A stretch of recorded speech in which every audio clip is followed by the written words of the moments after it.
E dënuar për një krim që e mohon, e përpuzur nga institucionet, e braktisur në mes të Europës, Vera Camaj thyen sot heshtjen.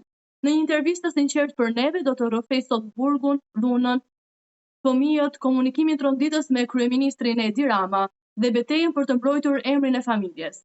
Ajo nuk është një personazh i zakonshëm, sikurse e dim, është mbesa e Martin Camajt, shkrimtarit të madh të diasporës, por jeta e saj është gjithçka tjetër përveç se letërsisë. Është burg, dhunë, urrejtje publike, protestë dhe mbi të gjitha mbijetesë.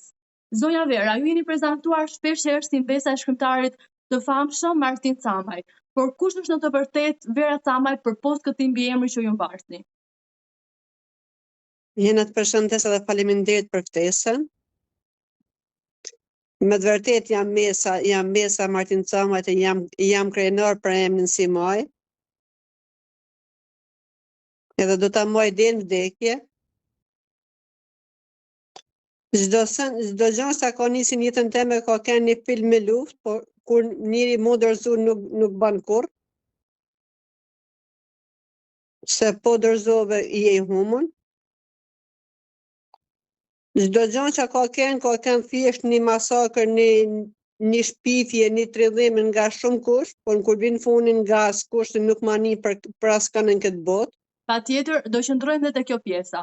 Thjesht dua të më flisni pak për veten tuaj. Kush jeni juve përpost mbiemrit që ju mbarti ose identifikimit që ju tashmë keni në publik si mbesa e një prej shkrimtarëve më të njohur të Shqipërisë?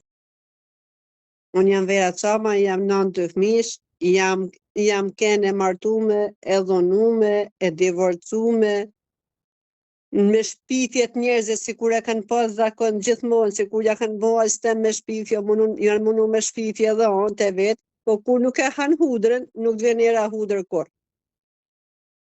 Ju jeni dënuar për shfrytëzim prostitucioni, një akuzë që ju vetë e keni mohuar publikisht. Edhe është e mohuar dhe nuk ekziston, është thjesht një denoncim anonim nga njerëz pa fytyrë, nga njerëz ordinera. Sot me një distancë kohore që keni nga ajo periudhë, si e shihni këtë përvojë? A mendoni se ju jeni një viktimë e sistemit apo e rrethanave? E sistemit. Pse mendoni kështu? Se kështu është e vërteta. Çfarë ju shtyn të thoni këtë? Se janë shumë gjona si shtyn se ajo vërteta njerëzit i vret, por kur e thuhet vërtetën njerëzit kërcënojnë. Juve në një moment të rënd të jetës tuaj i keni dërguar një mesazh kryeministrit të Shqipërisë, zotit Edi Rama. Ai është ju përgjigje me këtë ja kam dërguar mesazhin 2018 kur nuk i kam thënë përshëndetje, prap nuk i tham, se nuk del nga goja ajo përshëndetja, se nuk ka është njeri me përshëndet. Edhe i kam kërku vetëm 2 pika, ku ta kërkoj mbrojtjen teme, kur te policia e Edi Ramës kam kërku mbrojtje, punoj si policisa, masi po ndahesh nga ai. A martoh na bash, polici ishte deshëm, e kam shtyr policin sorrat, më ka lëshu 6 qena me më hangër. Unë emrin e policit e kam bë publike disa herash edhe e baje prapë se kam problem fije sorratin e tij. Si është emri i policit? Izmir Duraku. Ju keni bërë denuncim? Është arrestuar para 3 vitesh, por kur ka njerëzit në shtet, dalin e lirahen, e kam thonë edhe në mediat e Shqipëria Live para 3 vitesh.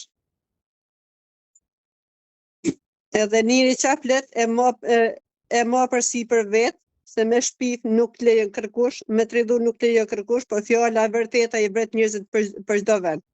Kryeministri më tha mëso tha gjuhën shqipe. Unë flas shqipen si ma kalon agja jem. Nuk flas shqipen e Edi Ramës.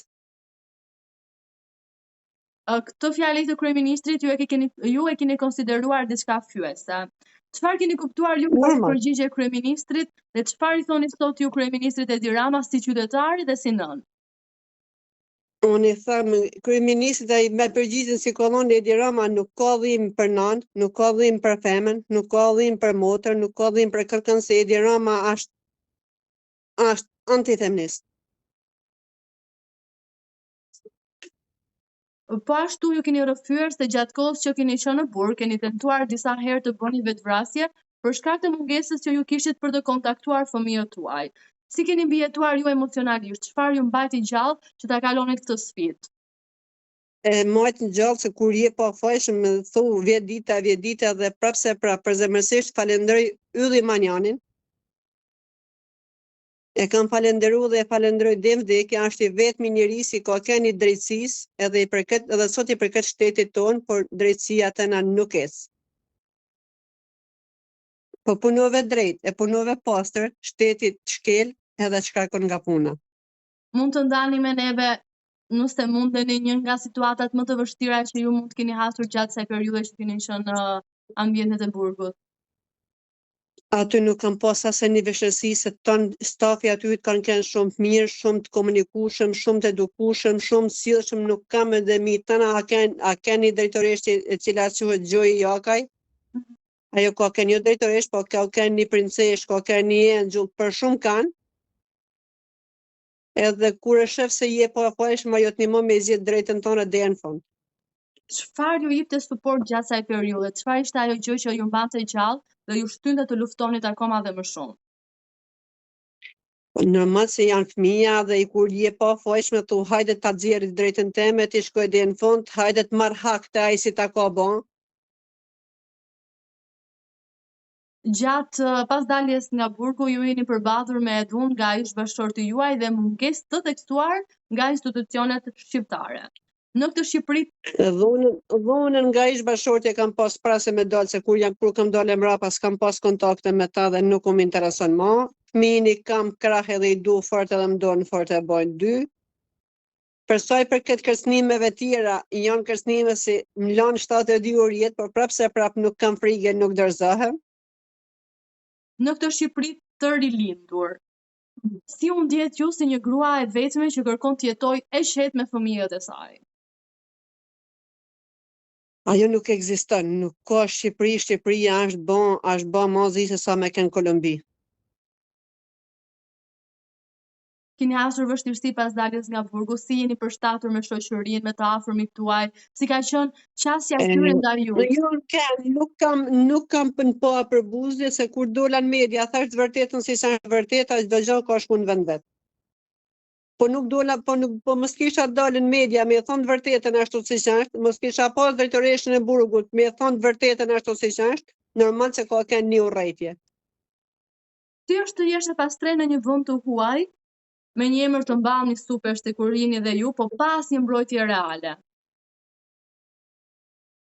Shumë e vështirë. Ju jeni akoma duke kërkuar për azil në Gjermani, mos gaboj, apo? Jo, kam marrë në Shqipëri, por kam marrë dhe jam këtu, jam krenore si jam në Shqipëri, po në jetoj edhe si jashtë trajdore në askuj, nuk ja lëshoj rrugën në askuj, vetëm 2 gjona i kërkoj shtetit tem, jo kryeministi, se kryeministi nuk është për ne, nuk është për shqiptarët, nuk është për Shqipërinë. Çfarë kërkoni? Kërkoj vetë të dënohet para drejtësisë ata persona që janë me maskën e veshur me pushtet, si bojnë kërcënime me uniform edhe pa uniform. Kuptoj. Kur në vitin 2020 kanë dalë pretendime për bashkëpunim të Martin Camajt me UBT-n. Ju keni shpërthyer në mbrojtje të figurës së tij. A ndjeni sikur e gjithë trashëgimia juaj po sulmohet nga të gjitha anët? Normal. Por besën ja kam lënë axhës tem edhe pse nuk e njoh. Nuk ka leja loj person si hill bolt mita. Po hub fora jeme krejt. Nuk kanë leja la Zora Gjisi për menin e emrin e tij, se ajo është ndërshkrimtarët më të mëdhenj të kombit të ballkonit të Evropës sot. Jo do zhulosh që asi dalin edhe nuk e din që a flasin rrallë parë. Ata si thonë për agjën të mashtu, ata janë pjesë e UDB-s, janë pjesë e spion dhekut vetë. Se e di kush janë, e di qa janë, edhe i kam kërku me kënë edhe për balë me ta, po nuk më kanë ardhë. Unë e kam morë dosjen e azë, e kam bo liber. Po. Do isha shumë krenar me ta dhoni kopje me lexu qa ka jo liber në ta. Unë i kam morë dosjen në shtet, e kam bo dosjen liber. Çdo flet është vetëm me fakt edhe vetëm me provë. Flet dos vetë, s'kam nevojë me folun as pak.